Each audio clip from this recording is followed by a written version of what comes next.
So I don't really like how I've kind of been pigeonholed as this guy who always talks about smaller watches, and here I am making a video like this talking about dive watches for smaller wrists.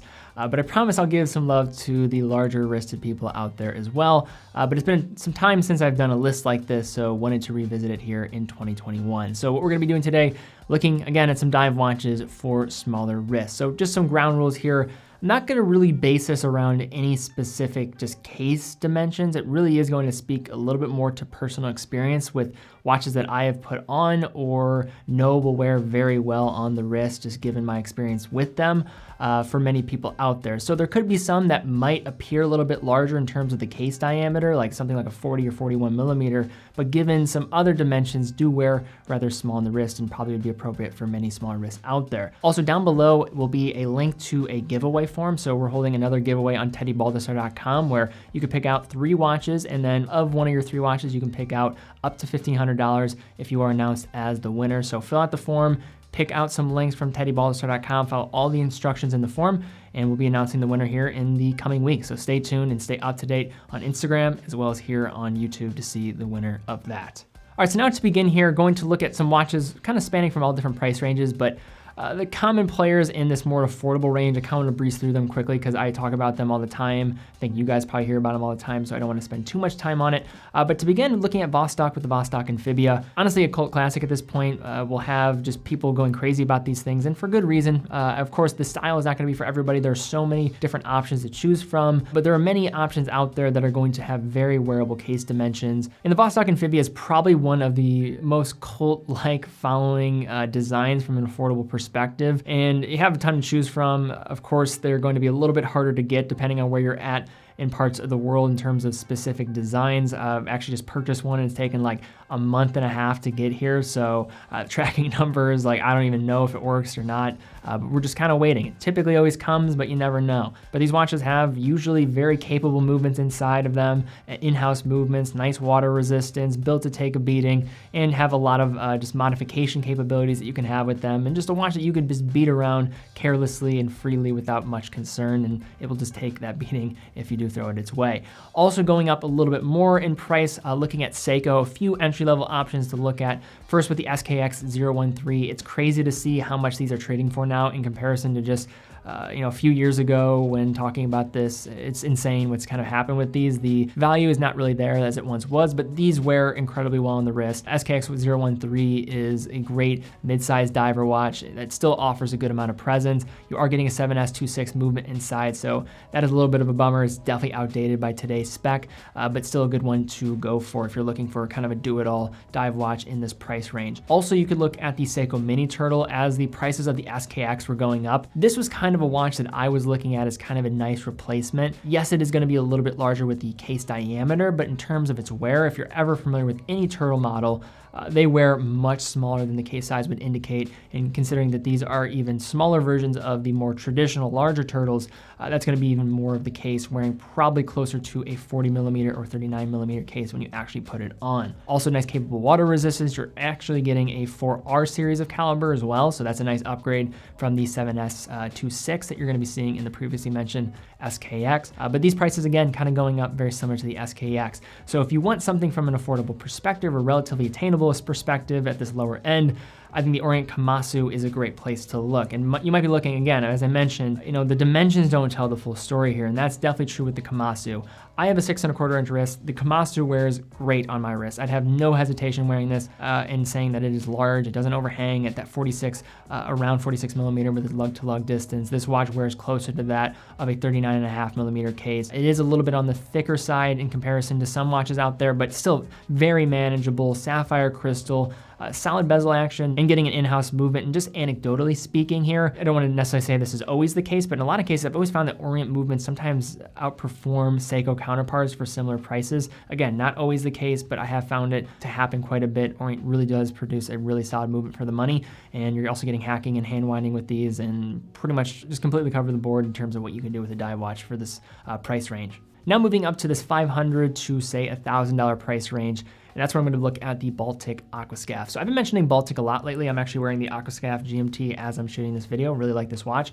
But the traditional Aquascaphe really was, I think, setting the tone for, of course, the design language of this watch, and of course, being a diver. And at 39 millimeters with its case size, nice 9000 series Miyota movement inside, which I think is a fantastic movement. Don't be discouraged by some of those entry-level quartz options from Miyota. The 9000 series is a great series of calibers that I find even on par with some even just kind of standard grade ETAs. So a lot to like there. Also getting a very capable spec, sapphire crystal, 200 meters of water resistance. A lot to like about the Aquascaphe, and I haven't even mentioned the idea of the design. I think it's, of course, one of the best in its category. Of course, it's not entirely anything crazy original, but it does, I think, do the job very well for the price, and I think Baltic, with every single one of their designs, continues to deliver there each and every time. Now moving into the next category, and this is a watch that has a very distinct look, and with a 36 millimeter case is definitely a watch for smaller wrists with the Marathon medium search and rescue. So in the last 12 months, I have gotten a ton of questions about this watch. We do sell Marathon, so that's partially the reason why, but just continue to be impressed with what is delivered in this package. So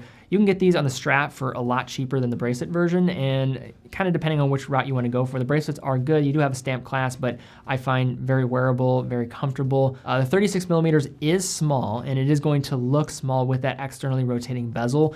So it is going to wear pretty true to that 36 millimeter case and kind of appear optically like a small watch, just kind of because it's also with the dial and how it's designed because of its use of tritium. The dial surface is going to be seated very low, so it does kind of create this weird optical effect when perceiving it on the wrist. So you really got to want a smaller dive watch if you want to go in the direction. But there are plenty of people out there that do want this, and from a 36 millimeter case, well-built spec, sapphire crystal, and of course being constructed for actual military personnel. There's a lot to like here, of course, and the use of tritium is something that is unique, and Marathon really owns it, kind of like a ball watch, and being probably two of the leaders in its execution. Now moving into Christopher Ward. So Christopher Ward overall, I think, has done an amazing job, honestly, of kind of moving from a brand that even when I was first getting into watches was just perceived so differently. They now, of course, have changed the logo. The brand is very much different. In terms of their reach, they have a direct-to-consumer model that is very interesting to monitor as you're looking at the landscape and the changing landscape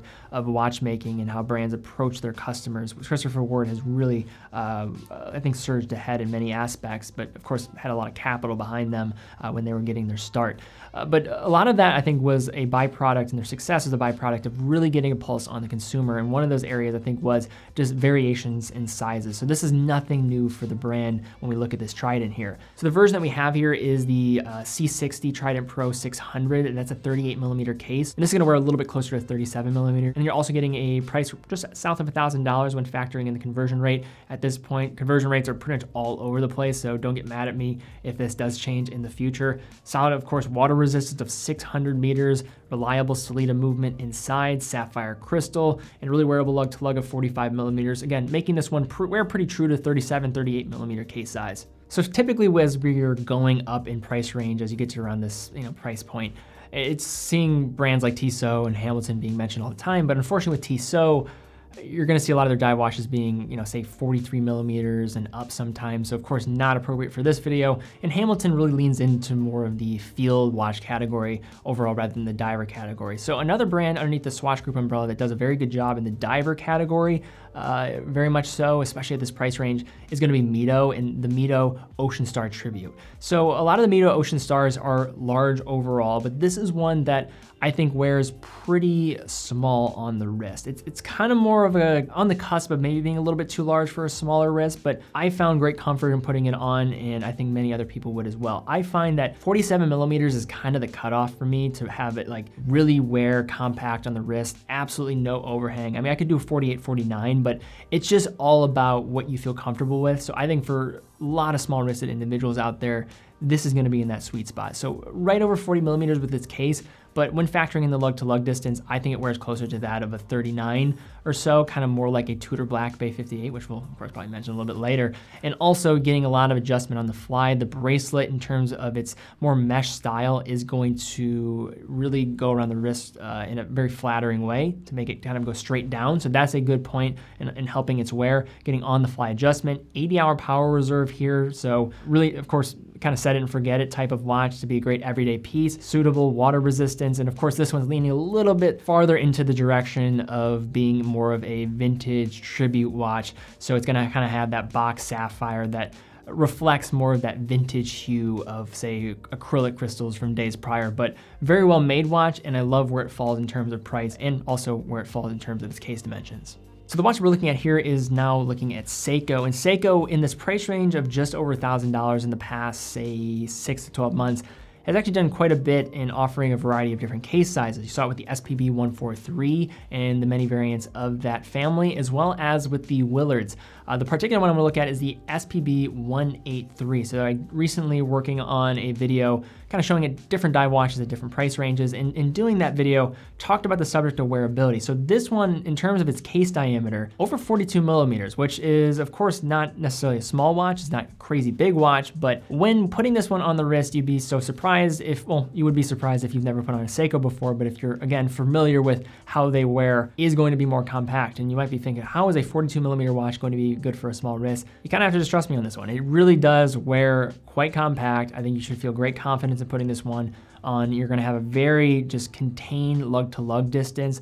Thickness isn't too bad either. It is going to have more of a box, kind of very side profile casting of the case construction. So kind of seems all as one piece, more of a singular construction rather than more of like a modular set of parts in the facets of the case and how it's just projected. So that is going to just create a different feel, but overall I think it's certainly appropriate for many people out there with smaller wrists. Nice 70-hour power reserve with the 6R35 movement within. Of course, capable spec with water resistance, best in class lume that you're gonna find. Actually put this up against a Seamaster Diver 300 and an Oris Aquis. And this one came out on top when it came to the lume, but you know, if you're familiar with Seiko, of course, no real surprise there. Definitely on the higher end when it comes to Seiko watches, so this is not gonna be for everybody, but really good product for the money, improved bracelet, and I think wears pretty solid on the wrist overall. All right, so now we're getting into that $2,000 range, and just for the ease of just presenting the brand and the two watches, gonna be looking at two Oris models. First with the Oris Diver 65 at 36 millimeters, then the Oris Aquis at 39.5 millimeters. So two different stories in terms of their wear. 36 millimeters sounds much smaller, and it is much smaller, but it's less substantial than what you might think. When looking at the Diver 65, this overall design format really leans into the vintage styling. You are only getting 100 meters of water resistance. So if you're looking for really pushing the watch, you probably would want to go for the Aquis here, but let's be real, that's gonna be suitable for pretty much anybody out there. Vintage style, the vintage hue of the faux markers, it's just gonna be a different approach to the watch. You also on the other end will have the Aquis, which kind of delivers the perfect alternative to that if you want something a little bit more modern in terms of its design approach. And 39.5 millimeters versus 36, you're like, oh man, well that might be pretty substantial in terms of the size, but it's really not, especially because the integrated bracelet on the Aquis.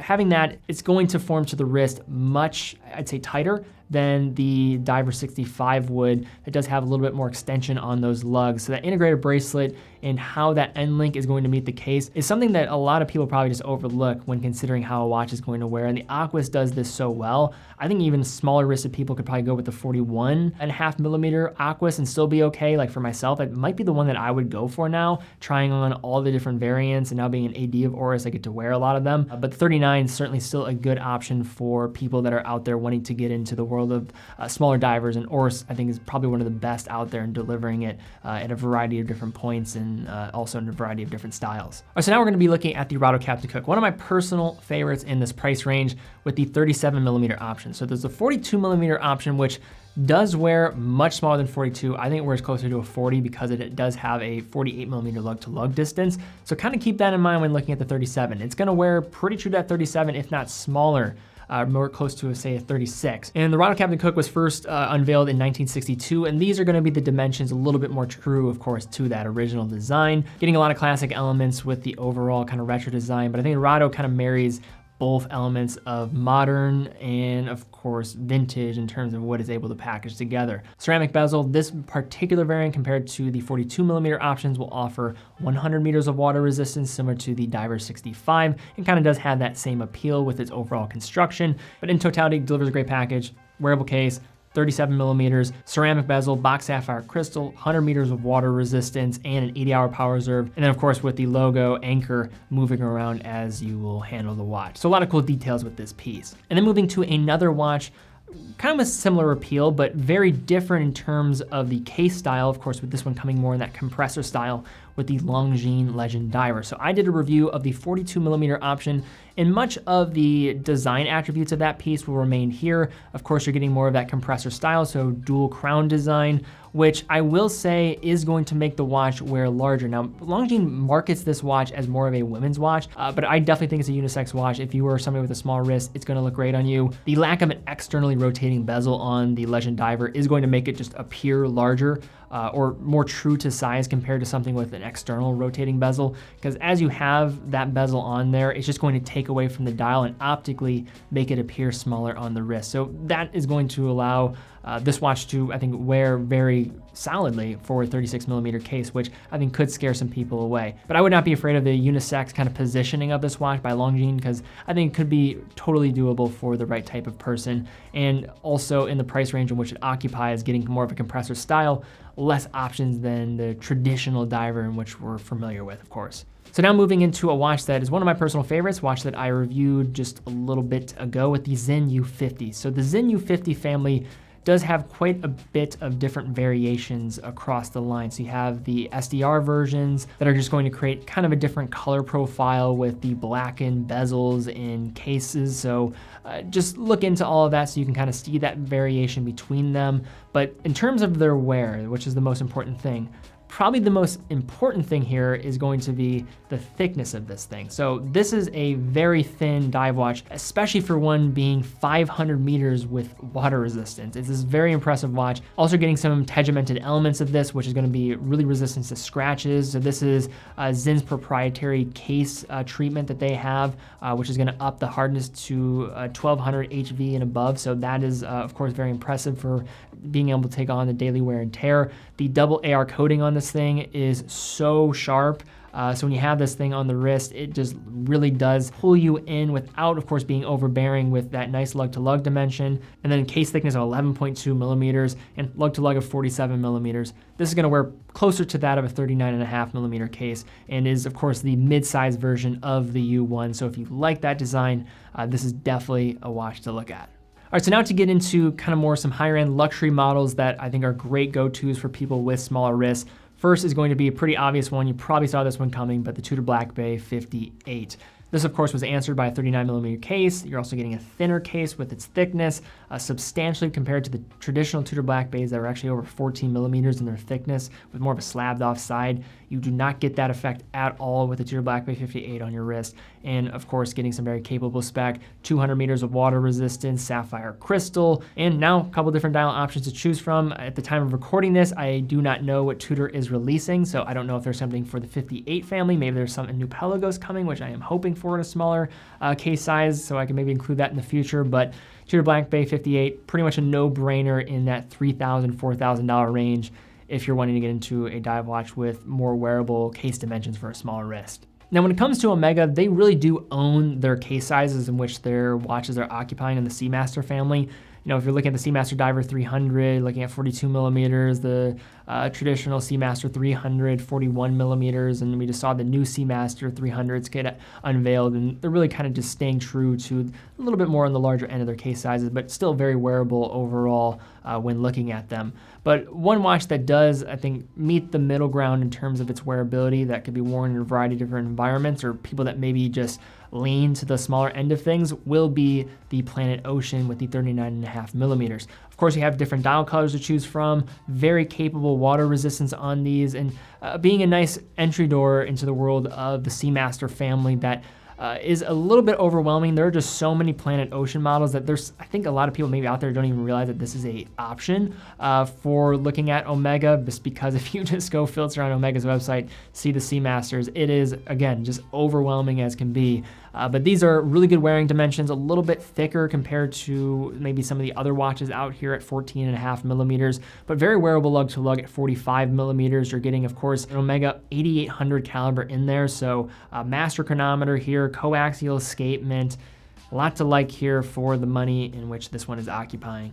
And now to round out our list, a personal favorite of mine and one I'm trying to aim to review here very soon with the Glashütte Original CQ. So when the CQ came out, it was an interesting package, and now with just given where it's falling in the price range and what is happening with other brands in this price range, it's starting to make more and more sense as a viable option in the arena in which it occupies. The 39.5mm option now getting some different colorways, my personal favorite being the blue. It is absolutely striking. I see GO as almost the Jaeger-LeCoultre of Germany in many ways. That might be a little bit of a stretch, but probably is the best direct comparison if you're going to look at that of Germany. You're getting hand-finished movements that are fantastic to look at. Maybe don't consider them from a dive watch perspective, but these are no joke in terms of what they're occupying in terms of price. And I think all in all is something that I would imagine many people are looking towards more and more, both from a case wearability standpoint, but also, again, what is happening in the market with Rolex. And of course, I never think you should make a substitute or diverge from what you really want to get something different that is available to you right now. But I think with the GO CQ, you aren't really doing that in many cases because it's its own thing, it's unique, it's very German in terms of its approach, and of course, in terms of its finish, is top in class at this price range. But all right, guys, those are some dive watches for smaller wrists in 2021. Love to see comments down below. Which of these watches would you pick out, or maybe do you own any of these? Love to see those comments. Also, if you did find this video helpful, you enjoyed it, thumbs up, subscribe, and hit the bell icon. Really would appreciate that. Also, if you want to take part in our giveaway, follow all the instructions in the description down below. You can get a free watch up to $1,500, pick out 3 links, and if you are chosen to win, you can pick out one of those 3 watches that you chose, and we'll just stay tuned for it because we're going to be announcing the winner probably in the next couple of weeks. So just follow me on Instagram, follow, of course, here, and we would make it known on YouTube as well as Instagram when we announce the winner. Also, TeddyBallstar.com, full authorized dealer of all the brands that we carry, including Zenith, Nomos, also some great brands like an Oris that we mentioned here today, in addition, Rado, and also some entry-level brands like Tissot and Hamilton. TeddyBallstar.com, full authorized dealer, full factory warranty, and a great way to support this content as well, allowing us to foster up a new generation of watch enthusiasts. But guys, thank you again so much for watching. Be well, and I will see you all very soon.